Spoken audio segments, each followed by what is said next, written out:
Narsingi police అధికారులకి అదే విధంగా కమిషనర్ గారికి డీజీ గారికి నేను ఒక్క మాట అడగాలనుకుంటున్నా. జానీ భాషా మాస్టర్ని ఎప్పుడు అరెస్ట్ చేస్తారు? ఒక మహిళకి ఆయన ఏ విధంగా టార్చర్ చేసిండు, ఆమె జూనియర్ కోరియోగ్రఫీకి ఏ విధంగా ఆయన ఇబ్బంది పెట్టిండు, ఇవాళ తెలంగాణ ఆంధ్ర ప్రజలు పోలీసు వైపు చూస్తున్నారు. ఎప్పుడు ఆ దొంగకి, ఆ లవ్ జిహాదీకి ఎప్పుడు అరెస్ట్ చేసి నిజాలు బయట పెడతారని తెలంగాణ ఆంధ్ర ప్రజలు ఎదురు చూస్తున్నారు.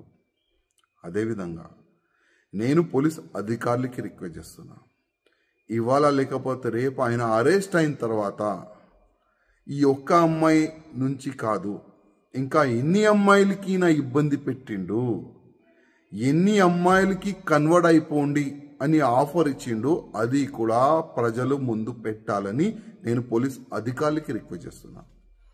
ఇవాళ బాలీవుడ్కి ఇంకొకసారి ఒక నల్ల మచ్చ తీసుకొని రానికి ప్రయత్నం చేసిన ఈ జానీ భాషా మాస్టర్, ఇట్లాంటి చాలా మంది ఉండొచ్చు, ఇంతకుముందు ఉన్నారు కూడా.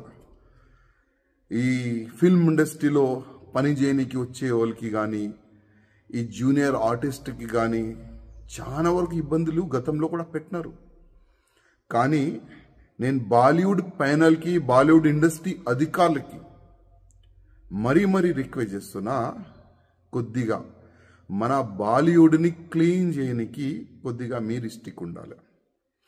ఇట్లాంటి ఎవరైనా మహిళలకి ఇబ్బంది పెడితే, కన్వర్ట్ గురించి ఆఫర్లు ఇస్తే ఇంకొకసారి బాలీవుడ్లో అయినా కాలు పెట్టకూడదు.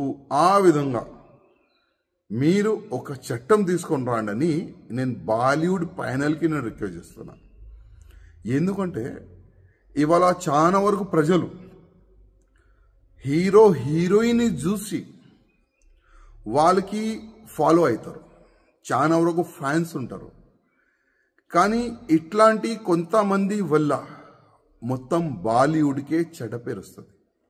అందుకోసం నేను బాలీవుడ్ ప్యానల్కి రిక్వెస్ట్ చేస్తున్నా, కొద్దిగా మీరు స్టిక్గా యాక్షన్ కూడా తీసుకోవాలని నేను రిక్వెస్ట్ చేస్తున్నా. అదేవిధంగా పోలీస్ అధికారులకి రిక్వెస్ట్ చేస్తున్నా, ఈ జానీ మాస్టర్ ఒకవేళ దొరికితే మీరు ఇంట్రకేషన్ చేయాలి. ప్రేమ ఇంట్రకేషన్ కాదండి. ఏ విధంగా ఒక దొంగకి, ఒక రౌడీ చేసేవాడికి, ఒక మర్డర్ చేసేవాడికి ఏ విధంగా మీరు అది ట్రీట్మెంట్ చేస్తారు కదా, ఆ విధంగా ఈ జానీ భాషా మాస్టర్కు కూడా ట్రీట్మెంట్ మంచి చేయాలి, మంచిగా పనిష్మెంట్ ఇవ్వాలి, నిజాలు బయటికి తీసుకుని రావాలని నేను పోలీస్ అధికారులు కూడా రిక్వెస్ట్ చేస్తున్నా.